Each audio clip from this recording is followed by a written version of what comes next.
लोग Gauss law of magnetism कर रहे हैं, गॉस लॉ फॉर मैग्नेटिज्म।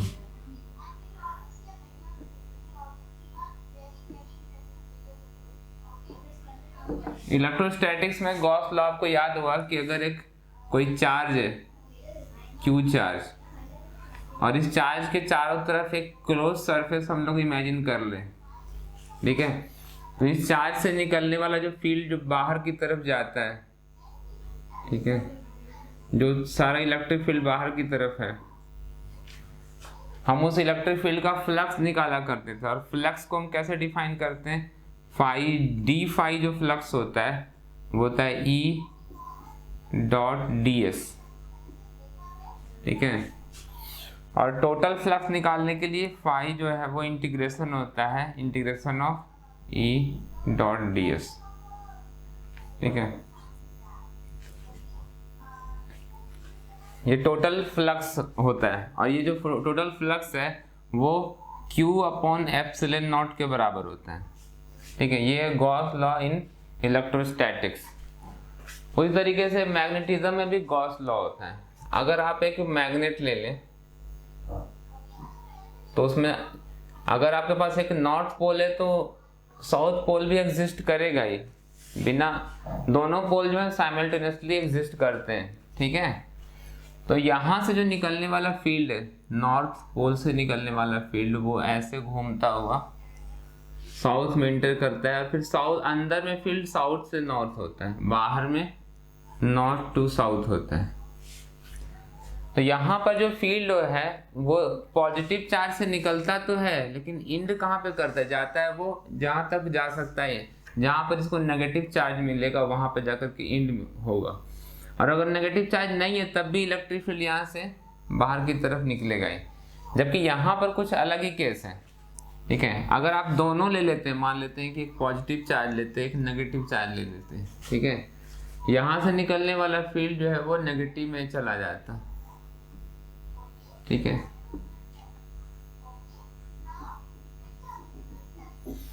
यहाँ से इंटर करता है, ओके, यहाँ से बाहर निकलता है।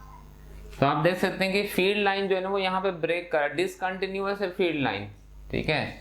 यहाँ पर क्या होता है, यहाँ पे ब्रेक हो जाता है, पॉजिटिव पर ये जो फील्ड लाइन्स हैं वो ब्रेक मतलब मिलते हैं, जबकि यहाँ पर ऐसा कोई ब्रेक नहीं आपको दिखता है पॉइंट में।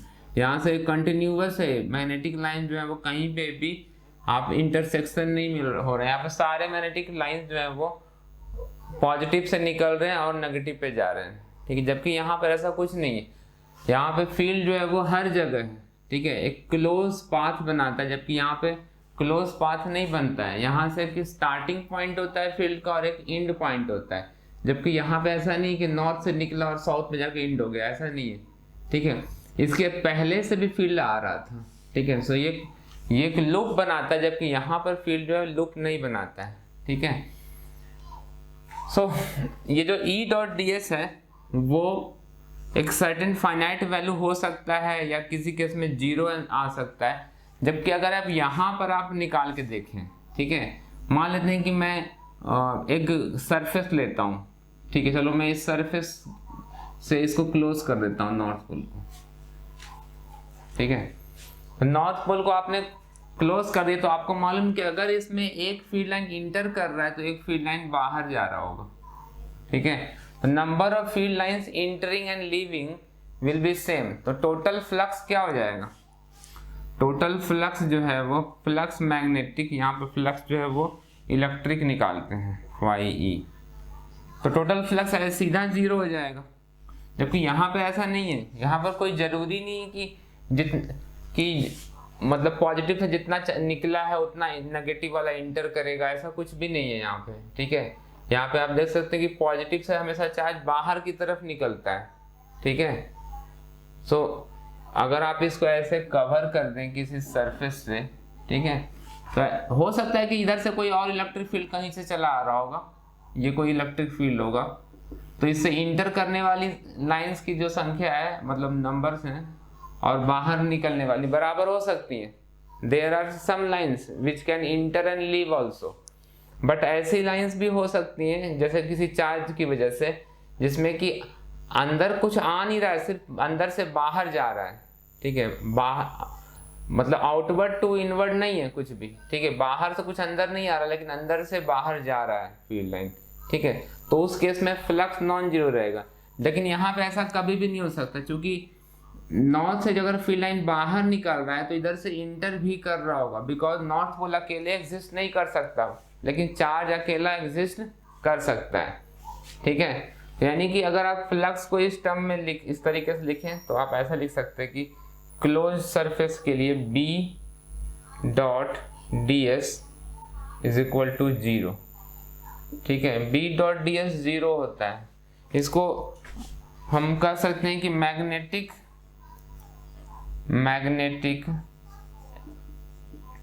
मोनोपोल्स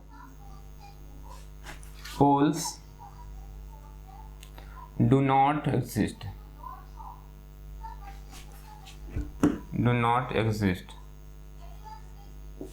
मैग्नेटिक मोनोपोल एग्जिस्ट नहीं कर सकता, ठीक है। जब भी मैग्नेट एग्जिस्ट करता है तो नॉर्थ और साउथ पोल साइमल्टेनियसली एग्जिस्ट करते हैं, ठीक है। और आप कहीं पे भी ले सकते हैं, मान लेते हैं कि आपने यहाँ पर लिया है ऐसे गॉसियन सरफेस, तो एक फ्लक्स, जितना फ्लक्स अंदर आ रहा है उतना ही बाहर जाएगा, ठीक है। जबकि चार्ज के केस में ऐसा कोई जरूरी नहीं है। मान लेते हैं कि आप ऐसा सिचुएशन इमेजिन कर लें, जैसे कि यहाँ पे कुछ इलेक्ट्रिक फील्ड है, ठीक है, यूनिफॉर्म इलेक्ट्रिक फील्ड है, और इसमें मैंने कोई गॉसियन सरफेस इमेजिन कर लिया, तो इस सरफेस से जितना फ्लक्स इंटर कर रहा है उतना ही फ्लक्स लीव कर रहा है, ठीक है, बाहर निकल जा रहा है। तो टोटल फ्लक्स यहाँ पर क्या हो जा रहा है, 0 हो जा रहा है, ठीक है। जो फ्लक्स है वो 0 हो जा रहा है, E डॉट डी एस अगर आप करेंगे तो 0 हो जाए, जितना इंटर कर रहा है फ्लक्स उतना ही बाहर। नेट फ्लक्स क्या है, net outward flux from the this surface is 0, ठीक है। लेकिन अगर इसमें एक आप चार्ज रख दें यहाँ पे, और तो इस चार्ज की वजह से एक अपना इलेक्ट्रिक फील्ड भी सेट हो जाएगा, ठीक है, बाहर की तरफ, इस चार्ज का अपना जो इलेक्ट्रिक फील्ड है। तो अब आप देख सकते हैं कि कुछ फील्ड इंटर कर रहा है, कुछ फील्ड लीव कर रहा है, लेकिन इस चार्ज की वजह से सिचुएशन ऐसा बन रहा है कि यहाँ पर ये जो फील्ड है वो इस सरफेस के अंदर से ओरिजिनेट होकर बाहर जा रहा है, ठीक है, क्योंकि बाहर से कोई फील्ड अंदर इंटर नहीं कर रहा था, ठीक है। तो यहाँ पर नेट आउटवर्ड फ्लक्स है इसकी वजह से, चार्ज की वजह से, ठीक है। जबकि बिकॉज चार्ज जो है वो इंडिपेंडेंटली पॉजिटिव चार्ज एग्जिस्ट कर सकता है, लेकिन इंडिपेंडेंटली नॉर्थ पोल या साउथ पोल एग्जिस्ट नहीं करता। अगर कर जाता, ठीक है, तो फिर आप इसके लिए भी कुछ और लिखते, ये 0 नहीं आता टर्म, ठीक है, लेकिन एग्जिस्ट कर ही नहीं सकता। यानी कि अगर आप नॉर्थ को कवर भी कर दें तो फिर साउथ एक एग्जिस्ट करेगा और फील्ड इधर से इंटर करेगा, ठीक है। बिना इंटर किए मैग्नेटिक फील्ड बाहर निकल नहीं सकता, ठीक है। जैसे पॉइंट चार्ज से मैग्नेटिक फील्ड निकलता है, वैसा कोई मैग्नेटिक चार्ज नहीं होता, जिसको हम लोग पहले QM बोल रहे थे। QM जैसा मैग्नेटिक चार्ज एग्जिस्ट करता नहीं, मैग्नेटिक पोल्स एग्जिस्ट करते हैं, और पोल जो होते हैं वो उस पे मैग्नेटिक फील्ड साउथ से नॉर्थ की तरफ इंटरनली आ ही रहा होता है, ठीक है। सो जो टोटल फ्लक्स जो होता है phi total is equal to phi out minus phi in, और ये होके 0 हो जाता है, ठीक है। So B dot D S is equal to 0, ये है Gauss law of magnetism. Question number जो है 5.3, short bar magnet placed with its axis 30 degree with a uniform external magnetic field of 0.25 Tesla experiences a torque of magnitude equal to 4.5 into 10 to the power minus 2 joule. What is the magnitude of magnetic moment of the magnet? ठीक है, तो आप ये calculate कर लेंगे। Question number 5.4 कर रहे हैं।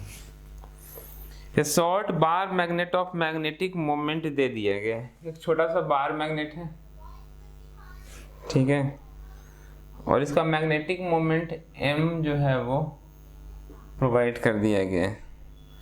M is equal to 0.32 joule पर टेस्ला, ठीक है। आपको याद होगा कि मैग्नेटिक मोमेंट जो होता है वो होता है N इंटू आई इंटू ए, एरिया वेक्टर। N तो नंबर ऑफ टर्न्स हो गया, आई जो होता है वो हम लोग लेते हैं एम्पियर में, आई एम्पियर में होता है, और एरिया जो होता है वो मीटर स्क्वायर में होता है, एम्पियर मीटर स्क्वायर। तो ये जूल पर टेस्ला कैसे बन जा रहा है, ठीक है, जूल पर टेस्ला में दिया गया है मैग्नेटिक मोमेंट को, ठीक है, magnetic moment m equal to 0.32 joule पर टेस्ला। तो ये भी SI यूनिट्स में ही दिया गया, हम लोग चाहें तो इसको कन्वर्ट कर सकते हैं, ठीक है, ठीक है। तो इसको करके देखते हैं, पहले यही इसी चीज को पहले क्लियर करते हैं, क्वेश्चन तो बाद में सॉल्व करेंगे, ठीक है। तो एम्पियर का जो डेफिनेशन दिया गया था आपको याद होगा, एम्पियर का डेफिनेशन हम लोगों ने कहाँ पे किया था, पिछले मूविंग चार्जेस एंड मैग्नेटिज्म वाले चैप्टर में हम लोगों ने एम्पियर का डेफिनेशन किया था, ठीक है, कि the ampere is the value of that steady current which maintained in each of the two very long straight parallel conductors of negligible cross section and placed 1 meter apart in vacuum would produce on each of these conductors a force equal to 2 to the power minus 10 newtons per meter of length, ठीक है। तो ये ampere का definition दिया गया था, ठीक है। एक फॉर्मूला था कि दो वायर्स हैं, इन दो वायर्स हैं, दोनों में सेम डायरेक्शन में करंट है, तो दोनों के बीच में क्या होता है, अट्रैक्टिव फोर्स डेवलप होता है, और इस फोर्स पर यूनिट लेंथ जो होता है FBA या F12 कर सकते हैं, ठीक है।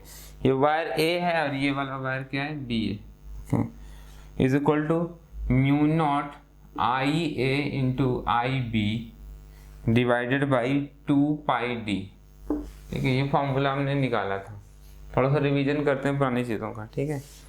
तो एम्पियर, इन दोनों में फ्लो होने वाला current IA is equal to IB equal to, अगर 1 एम्पियर होगा तो इसकी जो वैल्यू होगी वो कितनी होगी, वो 2 into 10 to the power minus 7 newton पर मीटर होगा। मतलब अगर आप इसमें से 1 मीटर लेंथ ले लें, ये क्या है 1 मीटर, तो 1 मीटर लेंथ में इन दोनों के बीच में जितना फोर्स एक्ट करेगा वही फोर्स पर यूनिट लेंथ है FBA। कैपिटल F जो होता है वो फोर्स का होता है, और स्मॉल f जो लेटर यूज किया गया length, force per unit length है वो, ठीक है। तो ये डेफिनेशन दिया गया 1 एम्पियर का, तो हम लोग इस डेफिनेशन को यूज कर सकते हैं, ठीक है। यहाँ पे कैसे यूज करेंगे, यहाँ पर जो 1 एम्पियर लिखा गया है ना, इस 1 एम्पियर को हम रिप्लेस कर सकते हैं उस वैल्यू से, ठीक है। मैं यहाँ पर 1 एम्पियर पुट करता हूँ, देखो 2 into 10 to the power minus 7 newton पर metre is equal to mu naught into 1 ampere और इंटू 1 एम्पियर, ठीक है। ये हो जाएगा 1 एम्पियर स्क्वायर, 1 एम्पियर का स्क्वायर हो जाएगा, divided by 2 pi into D जो होगा वो डिस्टेंस लिया गया कितना, 1 मीटर, ठीक है, जो डेफिनेशन में दिया गया है, प्लेस 1 मीटर अपार्ट, ठीक है। तो 1 मीटर, डी की वैल्यू हमने 1 मीटर पुट कर दी, ठीक है। तो अब यहाँ पर आप देखो कि 1 एम्पियर को का जो स्क्वायर है वो कितना आ जाएगा, ये 2 into 10 to the power minus 7, okay, into newton में थोड़ी जगह बना लूँ यहाँ पे, ओके। तो ये 1 एम्पियर का जो स्क्वायर आएगा वो हो जाएगा 2 into 10 to the power minus 7 newton पर मीटर इंटू 2 पाई। ये देखो आपको मालूम है कि म्यू नॉट अपन 4 पाई की जो वैल्यूज होती है वो भी हम यूज करेंगे, ठीक है, लेकिन उसके लिए फिर आपको यूनिट भी ध्यान रखना पड़ेगा, ठीक है। म्यू नॉट अपन 4 पाई की वैल्यू कितनी होती है? 10 टू द पावर -7 होती है। लेकिन यूनिट क्या होता है? अगर आप यूनिट भूल चुके हैं तो ये यूनिट कैसे रिप्लेस कर, मतलब यहाँ पर आप लाएंगे, कैसे पता लगाएंगे? तो उसके लिए आप बायोट-सेवर्ट लॉ का यूज कर सकते हैं। बायोट-सेवर्ट लॉ क्या कहता है कि अगर एक वायर हो, उसमें छोटा सा क्रॉस सेक्शन ले रहे हैं आप, यहाँ पे इसमें करंट है I और इसका जो लेंथ है वो dl है, तो किसी r डिस्टेंस पर जो मैग्नेटिक फील्ड इस पॉइंट पर होता है, ठीक है, यहाँ पे जो मैग्नेटिक फील्ड होगा उसकी वैल्यू लिखते हैं हम लोग dB is equal to mu naught upon 4 pi, ठीक है, I dl, ठीक है, I dl cross r cap upon r square, okay, ठीक है। तो हम लोगों ने यूजिंग बायोट-सेवर्ट लॉ ये वैल्यू लिख किया है, ठीक है। आप चाहें तो इसको यहाँ पे देख सकते हैं। अगर रिवीजन आप करना चाहें तो मैं आपको बता देता हूँ कि ये आपको मिल जाएगा। NCERT पेज नंबर 143 पर दिया गया है, ठीक है। तो आप यहाँ पर से भी सारा देख सकते हैं, ठीक है। तो ideal cross r upon r square, r NCERT में कुछ अलग तरीके से लिख रखा है, r/r³ है, कोई बात नहीं उससे, ठीक है। तो आप यहाँ पर अगर यूनिट कंपेयर करें तो b को मेजर करते हैं हम टेस्ला में, ठीक है। म्यू नॉट अपॉन 4 पाई जो है हमें इसका यूनिट नहीं मालूम है, ठीक है। वैल्यू में पता है, I का हो जाएगा एम्पियर, dl जो होगा वो हम इसको लेंथ में मेजर, मीटर में मेजर करते हैं, r कैप को भी मीटर में मेजर करते हैं, और अपॉन यहाँ पर क्या आ जाएगा मीटर स्क्वायर, ठीक है। तो यहाँ पे यूनिट निकाला गया है, ठीक है। यूनिट कितना है? 10 to the power -7 tesla metre upon ampere, ठीक है। तो अगर आप इसको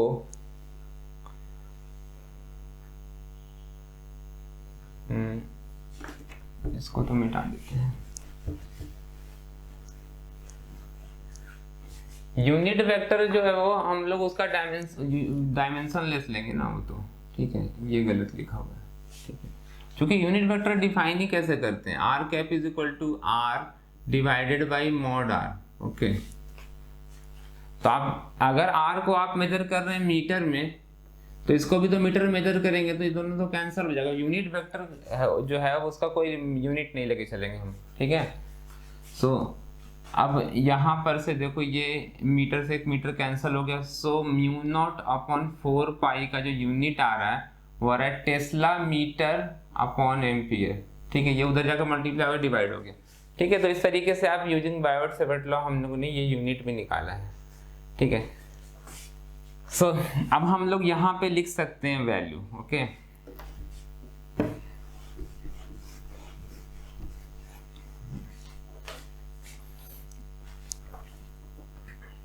तो पहले एक बार काम करते हैं, हम लोग इसी को पहले सॉल्व करते हैं। ये जो है वो म्यू नॉट अपॉन 4 पाई लिख देंगे, और ऊपर में हम लोग 2 मल्टीप्लाई कर लेते हैं, ठीक है। अब म्यू नॉट अपॉन 4 पाई के जो यूनिट्स हैं वो भी लिख लेते हैं, टेस्ला मीटर अपॉन एम्पियर, ठीक है। और यहाँ पर एक वैल्यू जो है वो म्यू नॉट अपॉन 4 पाई की हम लोग 2 से मल्टीप्लाई करके लिखेंगे, क्योंकि इसको हम लोग 10 टू द पावर -7 लिख देंगे, ठीक है। फिर बाकी जो वैल्यू बच गया ये सारा वो लिख देते हैं 1 एम्पियर का स्क्वायर अपॉन 1 मीटर, ठीक है। सारा यूनिट्स के लिए किया जा रहा है, ओके, ठीक है। तो 2 into 10 to the power -7 newton upon metre. तो देखो ये मीटर और ये मीटर तो पहले कैंसिल हो गया, ओके। अब रह गया ये 1 एम्पियर। हम लोगों को क्या करना है, 1 एम्पियर मीटर स्क्वायर को कैलकुलेट करना था, ठीक है। तो आप इसको लिख सकते हैं 1 एम्पियर का जो स्क्वायर आ रहा है वो कितना आ रहा है, ये 2 से 2 भी कैंसिल हो गया, और इसकी वैल्यू जो होती है वो 10 टू द पावर -7 होती है, 10 टू द पावर -7। तो 10⁻⁻7 जो वैल्यू है वो इससे ये वाला कैंसिल हो जाएगा, ठीक है। तो 1 एम्पियर का जो स्क्वायर आ रहा है वो आ जाएगा न्यूटन इंटू ये वाला ampere, okay, newton into ampere upon tesla metre, ठीक है। ये स्क्वायर आ गया, एक बार चेक कर लें इसको अच्छे से, ठीक है। तो 2 इंटू 10⁻⁻7 तो कैंसिल हो गया कंप्लीटली। उसके बाद हम लोगों ने यहाँ पे टेस्ला मीटर अपॉन एम्पियर लिखा है। अच्छा, ये एक एम्पियर भी तो कैंसिल हो जाएगा, okay, this ampere is cancelled. एक एम्पियर मुझे कैंसिल ही कर देना चाहिए, यहाँ से एक एम्पियर हो गया कैंसिल। तो 1 एम्पियर कितना आ गया? सो 1 एम्पियर जो आ गया वो 1 न्यूटन अपॉन टेस्ला मीटर, ठीक है। तो देखो एम्पियर की वैल्यू हम यहाँ पे पुट कर देते हैं, newton upon tesla metre into metre square. तो यहाँ से एक मीटर भी कैंसिल हो गया। अब ये मिल रहा है आपको न्यूटन मीटर अपॉन टेस्ला, ठीक है। और न्यूटन इंटू मीटर को हम क्या कहते हैं? जूल कहते हैं। सो ये जूल पर टेस्ला आ गया, ठीक है। तो इस तरीके से आप देखते हैं कि ये जूल पर टेस्ला आ गया। तो अब वापस आते हैं क्वेश्चन पे। आपको तो समझ में आ चुका है कि ये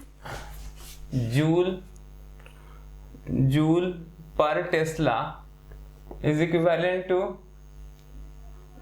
ampere metre square, okay. Magnetic moments के ये यूनिट्स हैं।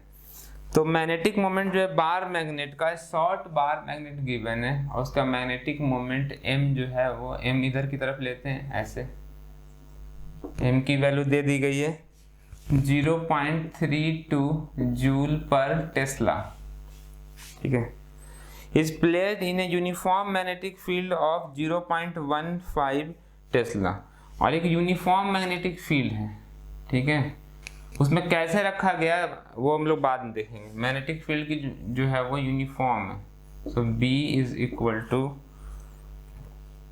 0.15 tesla. If the bar magnet is free to rotate, ठीक है, ये तो हमने समझ लिया था। अब आगे देखते हैं।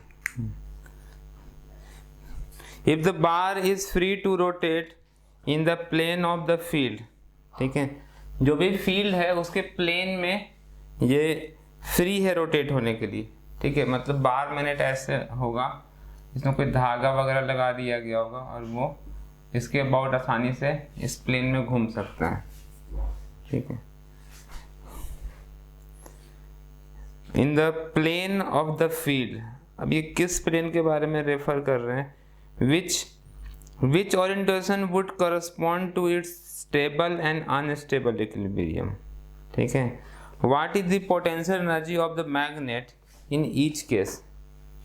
तो स्टेबल और अनस्टेबल इक्विलिब्रियम में कब कब हो सकता है ये देख लेते हैं, ठीक है। तो मान लेते हैं कि जो फील्ड है अगर इधर की तरफ है और आप इसको ऐसे रख दें, यहाँ पर नॉर्थ पोल रखें और यहाँ पे साउथ पोल रख दें, ठीक है।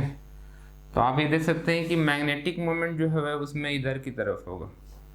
तो जो टॉर्क लगता है, टाउ जो होता है वो m क्रॉस b होता है, ठीक है। यानी कि ये हो जाएगा m into B into sine theta into n cap. तो इस केस में आप देख सकते हैं कि मैग्नेटिक फील्ड जो है वो B और ये जो M है दोनों पैरेलल है। तो साइन थीटा की वैल्यू क्या हो जाएगी? 0 हो जाएगी, ठीक है। साइन थीटा 0, थीटा इज 0 तो साइन थीटा 0, यानी कि टॉर्क क्या होगा? 0 हो जाएगा। जब टॉर्क 0 बन जा रहा है तो उस केस में क्या होगा? ये इक्विलिब्रियम में होगा। और अगर आप इसको थोड़ा सा ऐसे इधर उधर मूव कर दें, ठीक है, तो फिर ये वापस रिपेल होकर के ऐसे इधर की तरफ आ जाएगा, ठीक है। तो जब फील्ड और मैग्नेटिक मोमेंट का डायरेक्शन पैरेलल होगा तो उस केस में ये स्टेबल इक्विलिब्रियम में रहेगा। ठीक है, आप चाहें तो पोटेंशियल एनर्जी निकाल सकते हैं यू। ठीक है, यू हमने पहले पिछले क्लासेस में निकाल रखा है। ठीक है, वो integration of tau into D theta करके हम निकालते थे। ठीक है, या इसको छोड़ें, हम लोग अगर चाहें तो ऐसे भी निकाल सकते हैं। और इसकी जो फाइनल वैल्यू इंटीग्रेशन के बाद कितनी आ गई थी, यू की जो वैल्यू आई थी, जो इलेक्ट्रिक फील्ड केस में क्या होता है, P डॉट ई होता है, तो यहाँ पर M डॉट बी आ जाता है। ठीक है, लास्ट क्लास में हम लोगों ने ये कर लिया था, M डॉट बी हमने कैलकुलेट किया था। उसी इंटीग्रेशन को कैलकुलेट कर टाउ डी थीटा का इंटीग्रेशन करने पर ये माइनस M डॉट बी आता है। ठीक है, तो आप एक चीज देख सकते हैं कि अगर M और B जो है वो, ठीक है, यहाँ पे जीरो होगा साइन थीटा का वैल्यू, तो टॉर्क जो होगा वो जीरो हो जाएगा और उस केस में स्टेबल इक्विलिब्रियम में रहेगा। ठीक है, और उस केस में आप चाहें तो M और B की वैल्यू यहाँ पे पुट करेंगे तो पोटेंशियल एनर्जी आपको जीरो दिख मिलेगा। ठीक है, अच्छा, अब अगर हम लोग मैग्नेटिक फील्ड को, मैग्नेट को इधर रख देते हैं, ऐसे रखते हैं, ये फील्ड का डायरेक्शन है, और मैग्नेट को हम लोग इधर नॉर्थ इधर साउथ लगा देंगे तो इधर मैग्नेटिक मोमेंट ऐसे हो जाएगा। ठीक है, तो इस केस में अगर आप टॉर्क निकालते हैं, ठीक है, tau is equal to M cross B निकालेंगे तो आ जाएगा M into B into sine 180 degree, sine 180 degree, because एक इस तरफ है फील्ड तो मैग्नेटिक मोमेंट अपोजिट डायरेक्शन में है। okay. तो जस्ट अपोजिट होने की वजह से साइन 180 डिग्री की वैल्यू क्या होती है, जीरो होती है। साइन 180 डिग्री वैल्यू जीरो हो रहा है तो टॉर्क यहाँ पे भी जीरो है। ठीक है, लेकिन आप देखो कि अगर इस मैग्नेट को जो ऐसे हैंग किया गया, इसको अगर यहाँ से हल्का सा भी डेविएट कर दे, हल्का सा, तो आपको मालूम है कि जो मैंने इसको, हाँ, अगर आप इसको हल्का सा भी डेविएट कर देंगे, ठीक है, तो ये पूरा घूम के उधर की तरफ अलाइन हो जाना चाहेगा। ठीक है, तो ये अनस्टेबल इक्विलिब्रियम है। इसको आपको अगर कंफ्यूजन सा लग रहा है तो मैं आपको बता दूं कि एक नॉर्थ पोल है, ये साउथ पोल, यहाँ से फील्ड बाहर की तरफ निकलता है, यहाँ पर आपने एक मैग्नेट रख दिया। ठीक है, इसका साउथ पोल नॉर्थ पोल, तो इस साउथ को तो अपनी तरफ अट्रैक्ट करेगा, सो ये इस पोजीशन में रहना चाहेगा। ठीक है, अगर ये आगे मूव नहीं कर सकता तो ऐसे ही रहेगा। लेकिन अगर हम यहाँ पर नॉर्थ पोल डाल दें, यहाँ पे साउथ पोल डाल दें, तो ये ऐसे रह नहीं पाएगा, ये ऐसे घूम के उधर चला जाएगा। ठीक है, तो यही सिचुएशन हो रहा है, जो फील्ड है वो इधर की तरफ है और मैग्नेट का जो मैग्नेटिक मोमेंट है अपोजिट डायरेक्शन में, तो टॉर्क तो अभी भी जीरो आ रहा है। ठीक है, लेकिन ये अनस्टेबल इक्विलिब्रियम में रहेगा। ठीक है, आप यहाँ पे निकाल सकते हैं, मैंने यहाँ पे पोटेंशियल एनर्जी निकाल के दिखाया नहीं है, पोटेंशियल एनर्जी जीरो नहीं आएगा, मैंने गलत लिख दिया।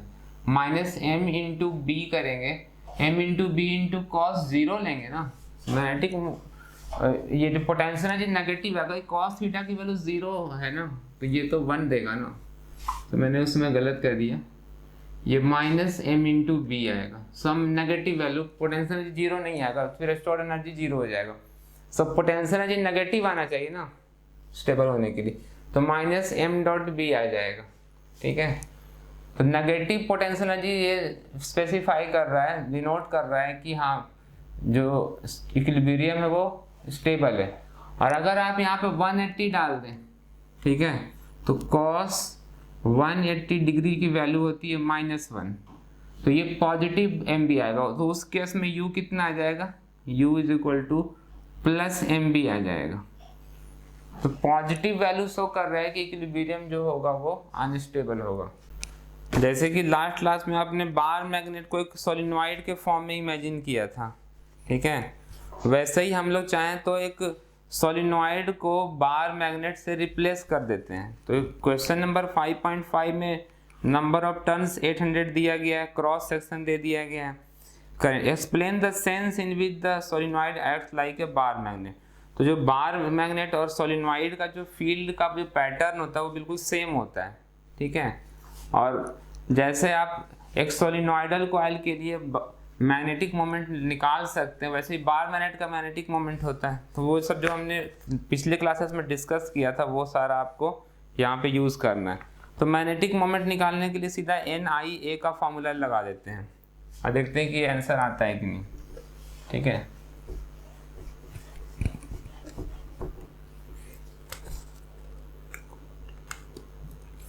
Number magnetic moment M is equal to NIA लगाते हैं।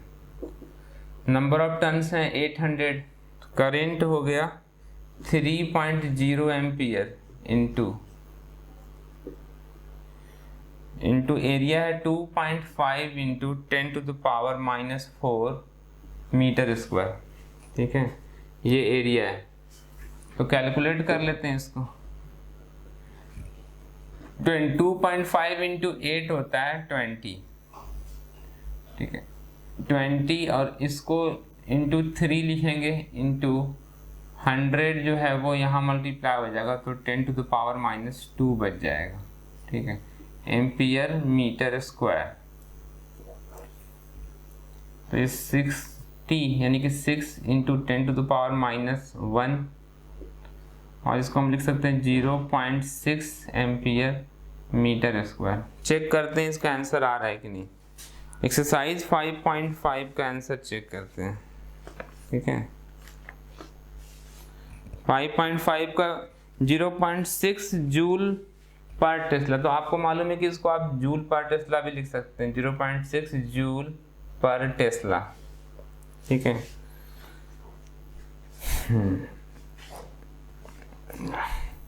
along the axis of the solenoid determined by the sense of flow of current। तो ये भी आपको बता ही देते हैं कि अगर ये कॉइल ऐसे दिया गया है ऐसे, ठीक है, और इसमें आपने करंट ऐसे दे रखा है, अगर करंट ऐसे इस तरीके से फ्लो कर रहा है, ठीक है, तो आपको करंट के डायरेक्शन में उंगलियों को कर्ल करना है। So it is determined by the sense of current. अगर आप ऐसे टर्न करंट इधर की तरफ से जा रहा है तो अंगूठा जिस तरफ पॉइंट करेगा वो होगा आपका नॉर्थ पोल और इधर हो जाएगा साउथ पोल। ठीक है, तो इस तरीके से निकालते हैं हम। ओके, अब 5.6 में क्वेश्चन नंबर 5.5 का यूज किया गया है। इसमें ये जो कॉइल है इसको ऐसे लटका दिया गया होगा and it is free to turn about the vertical direction and uniform horizontal magnetic field. Field जो है वो हॉरिजॉन्टल है, इस तरीके से बाहर से एक्सटर्नल फील्ड B प्रोवाइड किया गया है। ओके, और उसकी वैल्यू भी दे रखी है 0.25 टेस्ला, वो वाली वैल्यू है। Is applied what is the magnitude of torque on the solenoid when its axis makes an angle 30 degree with the direction of applied field. तो अप्लाइड फील्ड से 30 डिग्री का एंगल बना रहा है, तो टॉर्क निकाल लेते हैं, फॉर्मूला सीधे लगा देते हैं यहाँ पे। ओके, तो tau is equal to M cross B। Magnetic moment हमने निकाल लिया है 0.6। ठीक है, एम्पियर मीटर स्क्वायर लिखना चाहें तो वो लिख सकते हैं, जूल पर टेस्ला लिखना चाहें तो वो लिख सकते हैं। इंटू मैग्नेटिक फील्ड की वैल्यू है 0.25 इंटू दोनों के बीच में जो डायरेक्शन दिया गया है मैग्नेटिक मोमेंट और उसके बीच में जो डायरेक्शन है वो कितना है 30 डिग्री का शायद, हाँ 30 डिग्री।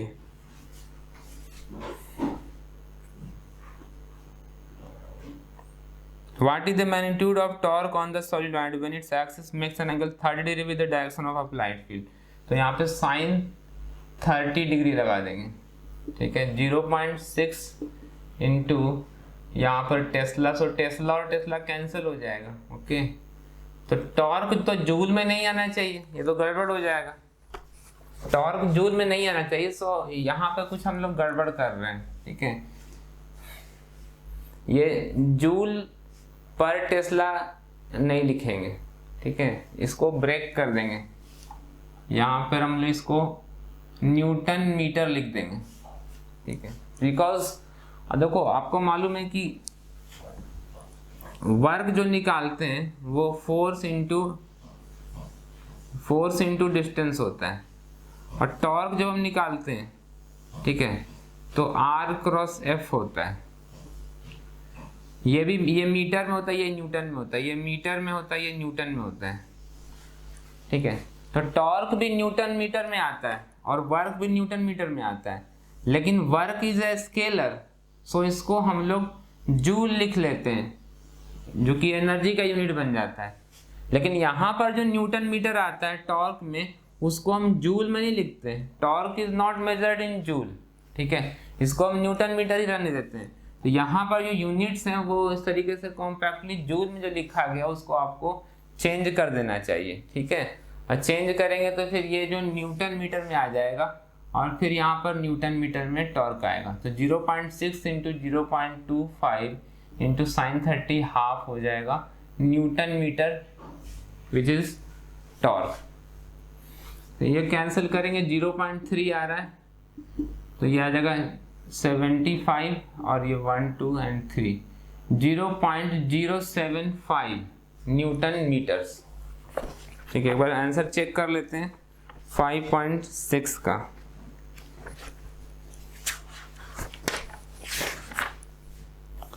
ये बुक में आंसर्स भी जो है ना पीछे देते हैं। तो 5.6 में इन्होंने क्या निकाला है, इन्होंने जूल में निकाला है, और भी क्या निकाला है एक बार देख लेते हैं। What is the magnitude of torque on the solenoid when its axis makes an angle of 30 degree with the direction of applied field? मैं कहीं गलत तो नहीं देख रहा हूँ। 7.5 into 10 to the power minus 2 joules। ये तो मुझे कुछ ठीक सा नहीं लग रहा, ठीक है, कुछ गड़बड़ लग रहा है मुझे इसमें।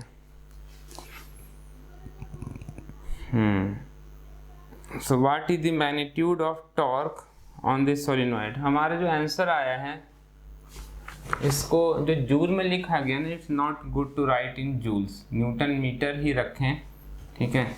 और इसकी वैल्यू जो है वो, ठीक है, ये 7.5 into 10 to the power minus 2 newton metre,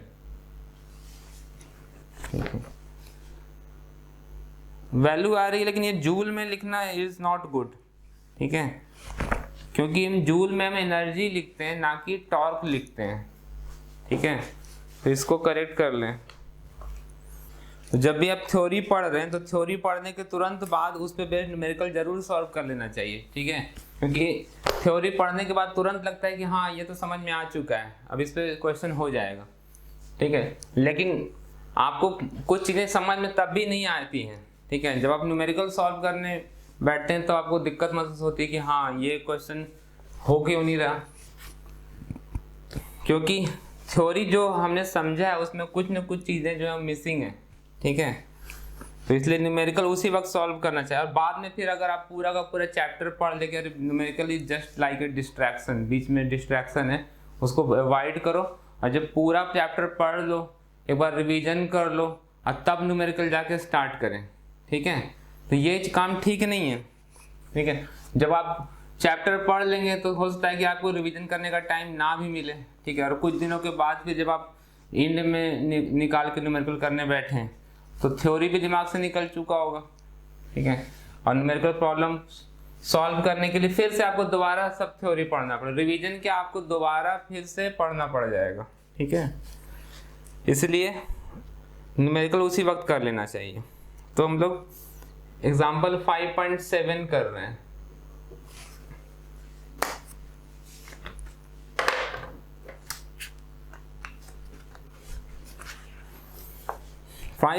में a bar magnet of magnetic moment 1.5 joule पर टेस्ला। मैग्नेटिक मोमेंट कितना दे दिया गया है, 1.5 जूल टेस्ला इनवर्स, ठीक है, जो कि आपको मालूम है कि 1.5 एम्पियर मीटर स्क्वायर हो गया, ठीक है।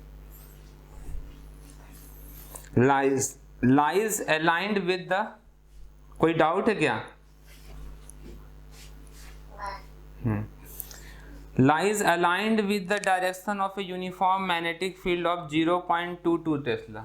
मैग्नेटिक फील्ड इधर है, ठीक है, B which is equal to 0.22 Tesla, और मैग्नेट का जो मैग्नेटिक मोमेंट है वो भी बिल्कुल उसके पैरेलल है, अलाइंड है। ओके, ठीक है। What is the amount of work required by an external torque to turn the magnet so as to align its magnetic moment? तो यहाँ पर जो मैग्नेट ऐसे है, इसको अगर आप इस तरीके से घुमाना चाहेंगे, ठीक है, तो एक्चुअली आप जब आप घुमाना चाहेंगे तो ये घुमाने से रोकेगा, जब आप छोड़ेंगे तो वापस ऐसे हो जाएगा, ठीक है। इवन ट्विस्ट करते वक्त आपको फील हुआ कि हाँ आपको कुछ वर्क करना पड़ रहा है, ठीक है, वो आपको इस तरीके से घुमाने से रोकेगा, ठीक है। इवन सिंपल सा एक्सपेरिमेंट कर सकते हैं, आप एक बार मैग्नेट ले लें नॉर्थ साउथ पोल और उसके बगल में एक और बार मैग्नेट रख दें, ठीक है, जहाँ पर ये साउथ होना चाहिए, नॉर्थ होना चाहिए, ठीक है। इसको यहाँ पे ऐसे जब आप घुमाओगे तो आप पाओगे कि आपको घुमाने में ताकत लगती है थोड़ी सी, ठीक है, डिपेंडिंग ऑन कि कितना स्ट्रॉन्ग बार मैग्नेट है। जब आप ऐसे घुमाएंगे छोड़ेंगे तो फिर वापस ये अपने आप ऐसे होना चाहेगा, बिकॉज ये नॉर्थ से साउथ अट्रैक्ट कर रहे हैं, सो टॉर्क इस पे लग जाता है। तो इसको पहला जो क्वेश्चन दिया गया है कि इसको ये फील्ड इधर की तरफ है और स्टार्टिंग में मैग्नेटिक मोमेंट ऐसे दिया गया है। अब हम लोग क्या कर रहे हैं, फील्ड इधर है, मैग्नेटिक मोमेंट को घुमा करके 90 डिग्री पे सेट कर रहे हैं, ठीक है, ये है मैग्नेटिक मोमेंट। बार मैग्नेट को ऐसे घुमा के ऐसे कर दिया गया, ठीक है, ऐसे हमने घुमा दिया, तो यहाँ पर 90 डिग्री का एंगल बन रहा है। तो ऐसा कराने के लिए आपको कितना वर्क करना पड़ता है, ठीक है, तो वर्क उतना ही करना पड़ता है जितना पोटेंशियल एनर्जी स्टोर हो जाता है उसमें, ठीक है। तो पोटेंशियल एनर्जी का फॉर्मूला आपको मालूम है कि जो U होता है वो integration of tau, torque is variable, torque is function of theta D theta, ठीक है, जहां से भी आपने घुमाना से θ1 से लेकर θ2 तक। ओके, सो ये हमने कैलकुलेट किया था, ये आता है -m.b,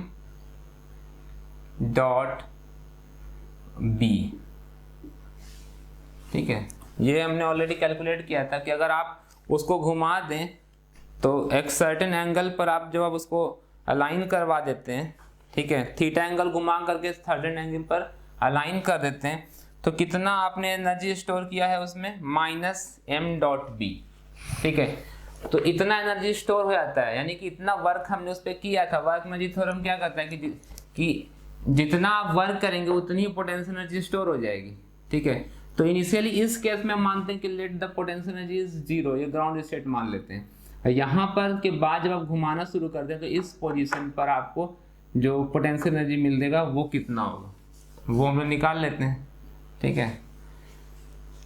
ये आ जाएगा -m.b into cos 0 degree, cos 90 degree है ना, आपने 90 डिग्री, ये एंगल कहाँ से मेजर किया जा रहा है, एक बार फॉर्मूला जहाँ पे डिराइव किया गया था उसमें एक बार चेक करते हैं कि हम लोगों ने ये डिफाइन करते वक्त एंगल कितना लिया था, ठीक है। देखो, अगर आप पेज नंबर 178 निकाल लो NCERT बुक में, ठीक है, तो इसमें लिखा गया कि θ is equal to 0 degree most stable position, ठीक है। वी हैव नहीं, यहाँ पे नहीं, taking the constant of integration to be 0 means fixing the 0 of the potential at θ equal to 90 degree, ठीक है। क्योंकि आपको मालूम है कि डॉट प्रोडक्ट जब हम निकालते हैं, तो ये कॉस देता है, तो फील्ड इधर की तरफ है B और M इधर की तरफ अगर हम ले लें तो यहाँ पर 90 डिग्री आ जाएगा। तो उस केस में क्या होगा, ये cos 90 0 देगा, यानी कि इस केस में जो होगा एनर्जी सबसे कम स्टोर होगा, ठीक है। तो -m.d cos 90 होकर के 0 देगा, ठीक है। तो यहाँ पर तो हम निकाल ले तो ये 0 आ जाएगा, ठीक है। तो ऐसा करने के लिए आपको स्टार्टिंग में कितना था, ये दोनों बातों को मिलाना पड़ेगा ना, कि इनिशियली वो कहाँ पर रखा गया है, ठीक है। इनिशियली जो है लाइन जो है वो मैग्नेटिक फील्ड के साथ पहले से है।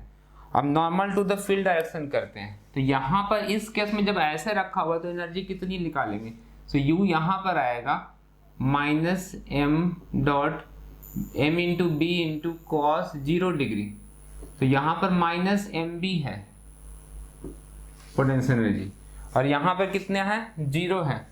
So work done is equal to, ठीक है, ये कॉन्फ़िगरेशन 1 है, ये कॉन्फ़िगरेशन 2 है। सो कॉन्फ़िगरेशन 1 से 2 में ले जाने में जो वर्क करना पड़ा है ये कैसे निकालेंगे, ये फाइनल पोटेंशियल एनर्जी, ठीक है, माइनस इनिशियल पोटेंशियल एनर्जी। तो फाइनल एनर्जी कितनी है 0 है, और इनिशियल कितनी है माइनस एम बी है, माइनस एम बी सब्ट्रैक्ट करेंगे तो ये एम बी आ जाएगा। इसकी वैल्यू m की वैल्यू कितनी है ये लिखते हैं, मैं एक मिनट देखता हूँ, 1.5 जूल पर टेस्ला है, ठीक है, मैं just multiply m into B को मल्टीप्लाई कर रहा हूँ, 1.5 जूल पर टेस्ला इंटू 0.22 टेस्ला, ठीक है, ये कैंसिल हो जाएगा और ये वैल्यू आ जा रहा है, ये 15 into 22 into 10 to the power minus 3 joules, 30 and 30, 330 यानी कि 0.33 जूल। हाँ ठीक है, ये 0.33 जूल आ गया, ठीक है। और दूसरा जो इसमें पार्ट है वो कहा जा रहा है कि opposite to the field direction, field direction के अपोजिट में जब इसको कर देंगे, ऐसे पहले दोनों अलाइन था, इसको घुमाना शुरू यहाँ पे लेके आए, अब हम इसको घुमाते घुमाते पीछे की तरफ ले जाएंगे, ठीक है, तो उस केस में क्या होगा,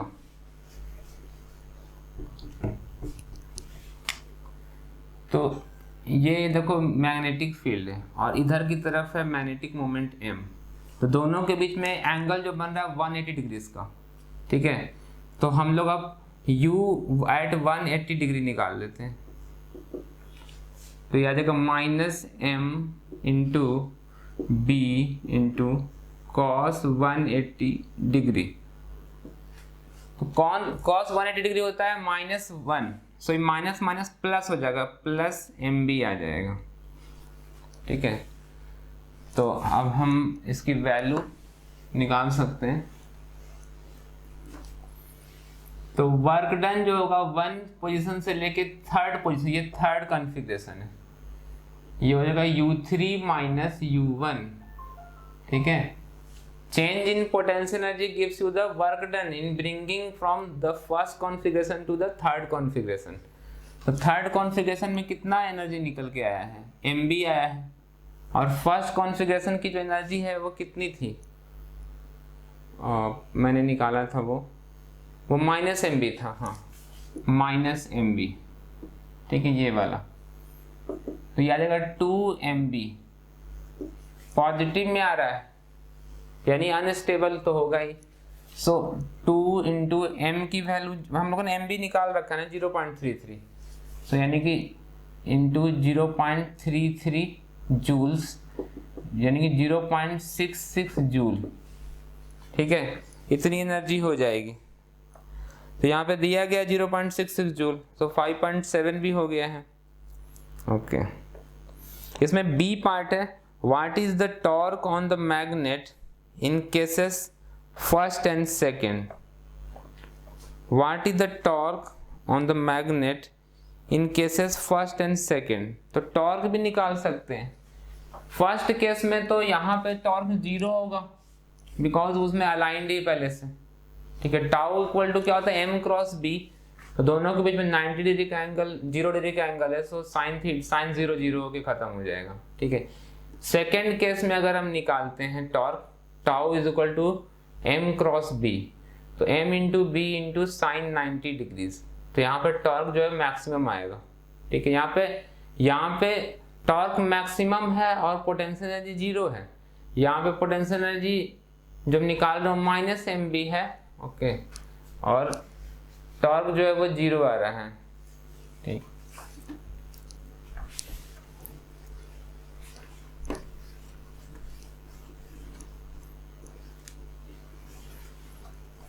वैल्यू निकाल लेते हैं। तो आप इसमें 90 रिपोर्टर के एमबी की वैल्यू कैलकुलेट कर लेना, हो जाएगा ये, ठीक है। ओके, अब क्वेश्चन नंबर 5.8 देखते हैं।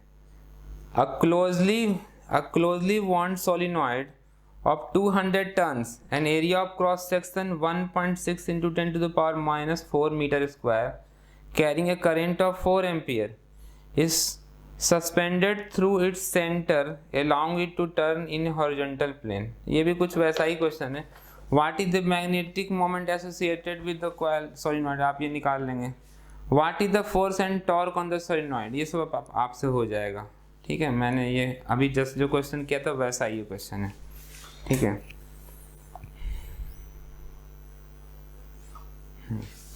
क्वेश्चन नंबर 5.9, ठीक है। A circular coil of 16 turns and radius 10 centimetre, एक सर्कुलर कॉइल है जिसमें कि 16 टर्न्स है और उसका रेडियस दे दिया गया 10 centimetre, carrying a current of 0.75 ampere, rest with its plane normal to an external field, ठीक है। उसका जो प्लेन है वो एक्सटर्नल मैग्नेटिक फील्ड, जैसा कि ये कॉइल है, ठीक है, और एक्सटर्नल मैग्नेटिक फील्ड जो है वो इसके परपेंडिकुलर है बी, ये इसके प्लेन के क्या है, परपेंडिकुलर है, और इसमें नंबर ऑफ टर्न्स दे दिए गए हैं 16। रेडियस है 10 सेंटीमीटर, इसका जो रेडियस है r equal to 10 centimetres. The coil is free to turn about an axis in its plane perpendicular to the field direction, ठीक है। अब यहाँ पे आगे कहा जा रहा है कि कॉइल जो है वो फ्री टू रोटेट टर्न है, ओके, लेकिन किस एक्सिस के about an axis in its plane, axis जो है वो उसके प्लेन में ही है, ठीक है, and perpendicular to the field direction. तो फील्ड का जो डायरेक्शन ये दिया गया है उसका परपेंडिकुलर ये है, ठीक है। तो कॉइल जो वो इसके अबाउट घूम सकता है, मतलब कॉइल जो ऐसे घूम रहा है, ठीक है। अब फील्ड जो कॉइल की नॉर्मल है, ठीक है। आप एक बार फिर से पढ़ लेते हैं इसको कि with its plane normal to an external field of magnitude, तो फील्ड की वैल्यू दी गई है which is normal to the plane of the coil, और जो कॉइल है वो एक एक्सिस जो कि कॉइल के प्लेन में है उसके अबाउट रोटेट करता है, and that axis is also perpendicular to the direction of field. When the coil is turn slightly and released, it oscillates about its stable equilibrium with a frequency of 2 hertz की frequency से घूमता है। इसको क्या किया गया, किसी ने ऐसे पकड़ घुमा के छोड़ दिया तो ये ऐसे ऐसे करता रहता है, ठीक है। ये कॉइल जो है वो आगे पीछे ऐसे ऐसे घूमता है, ठीक है, ऑसिलेट करता है, ऐसे चेम करता है, ठीक है। तो उसकी फ्रीक्वेंसी दे दी गई, फ्रीक्वेंसी जो है वो न्यू कितना दिया गया है, ये 2.0 हर्ट्ज बोलते हैं या सेकेंड इनवर्स कर दें, इसकी फ्रीक्वेंसी दे दी गई। What is the amount of inertia of the coil about its axis of rotation? तो हम लोगों से क्या पूछा गया है, इनर्सिया पूछा गया है। इस कॉइल का मोमेंट ऑफ इनर्सिया क्या होगा और किसके अबाउट पूछा जा रहा है, हाँ, about its axis of rotation, ठीक है। तो एक्सिस ऑफ रोटेशन, जो रोटेशन एक्सिस है उसी के अबाउट मोमेंट ऑफ इनर्शिया पूछा जा रहा है, ठीक है। तो मोमेंट ऑफ इनर्शिया ये फ्रीक्वेंसी को हम कैसे रिलेट करेंगे, तो याद होगा पिछले क्लास में जब हम लोगों ने एक एक्सपेरिमेंट किया था कि जिसमें कि हम बार मैग्नेट के फील्ड को कैलकुलेट करते हैं using the by calculating the frequency of A small compass needle, ठीक है। तो वैसे ही यहाँ पर भी वही वाला अप्रोच लगाना पड़ेगा। फील्ड इधर दिया गया है, ठीक है, इधर से ऐसे फील्ड जा रहा है, ठीक है, और इस फील्ड में एक हमने क्या कर रखा है, ऐसे एक कॉइल लटका दिया है, ठीक है। तो और इस एक्सिस के अबाउट ही ऐसे घूम सकता है। तो सबसे पहले मैग्नेटिक मोमेंट निकालते हैं और टॉर्क निकालते हैं। टॉर्क इज इक्वल टू होता है m cross b, and this is also equal to, जो टॉर्क निकलता है, ठीक है, ये रीस्टोरिंग टॉर्क होगा, ठीक है।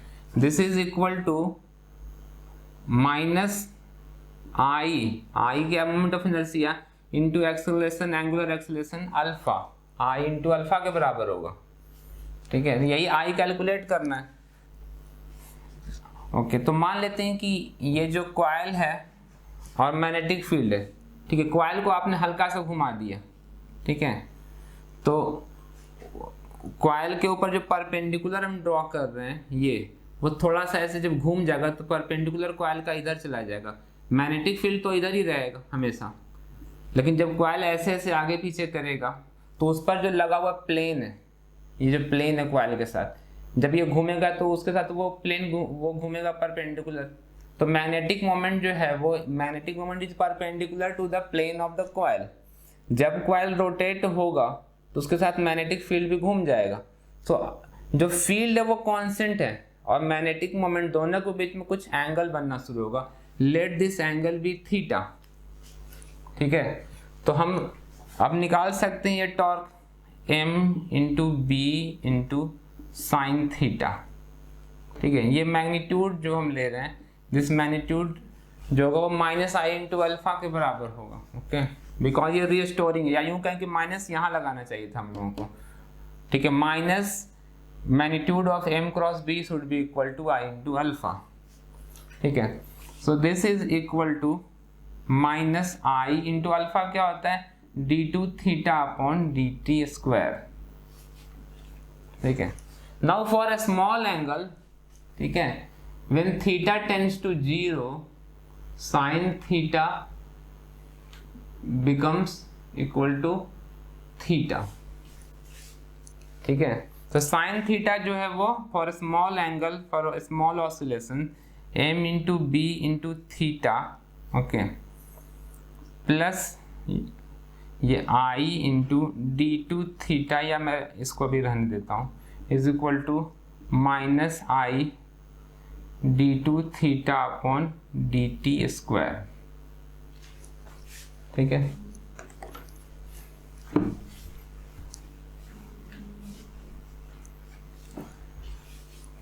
So d2 theta upon dt square is equal to minus mb theta minus mb upon I into theta, ठीक है।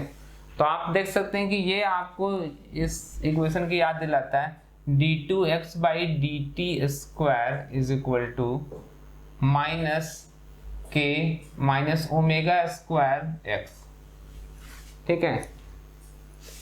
या यूं कहें कि f is equal to k x होता है ना, माइनस के एक्स, ठीक है। f is equal to minus k x. अगर हम दोनों साइड मास से डिवाइड कर दें तो f by M is equal to minus k by M into x, और फोर्स अपॉन मास क्या होता है, एक्सेलरेशन होता है। Acceleration is equal to minus k by M into x होता है, और एक्सेलरेशन क्या होता है, d2x by dt square which is equal to minus k by M into x.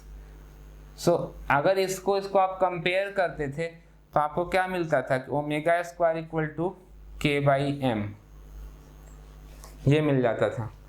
तो यहाँ पे भी हम कंपेयर कर सकते हैं, बस यहाँ पर लीनियर एक्सेलरेशन या लीनियर डिस्प्लेसमेंट हो रहा है, ब्लॉक जो आगे पीछे मूव करता था, यहाँ पर क्या ट्विस्टिंग हो रही, घूम रहा है, ठीक है। एंगुलर एक्सेलरेशन की बात चल रही, यानी कि जो mb अपॉन आई है, mb upon I should be equal to omega square, ठीक है।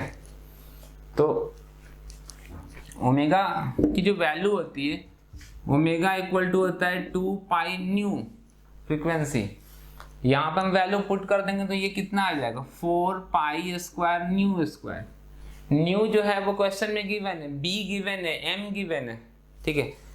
एम जो है वो मैग्नेटिक मोमेंट है, वो आपको निकालना होगा। एम की वैल्यू आप निकाल सकते हैं, M is equal to N into number of turn 16 है, आई इंटू एरिया वेक्टर, ठीक है।